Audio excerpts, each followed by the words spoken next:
Buongiorno, oggi ci troviamo sulla strada del vino e dei sapori del Friuli Venezia Giulia e vi do il benvenuto nella masseria Zanni Valentino.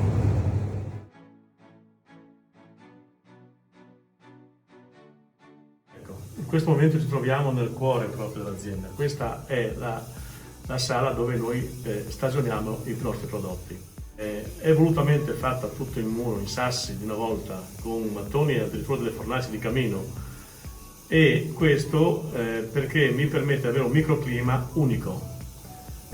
L'umidità sale attraverso i muri e mi rende un ambiente umido, per cui il salame matura in maniera corretta. Noi controlliamo umidità e temperatura. Anche questi sono, diciamo così, nel principio dell'azienda è quello di produrre come una volta, perciò il freddo è statico e il caldo è leggermente ventilato per permettere così di avere un'umidità costante e una temperatura altrettanto costante. Tutti i salumi che noi produciamo sono insaccati in budella naturale, tutti budelle di bue o di maiale. La stagionatura viene fatta, c'è una lunga stagionatura. Perciò con tempi adeguati a che il prodotto abbia dei profumi e dei sapori, diciamo così, come una volta.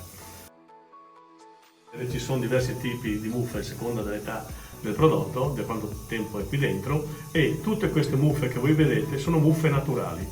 Qui non c'è niente di artificiale, bensì tutto naturale. Questi ambienti fanno sì che questa umidità avvenga in maniera normale, naturale.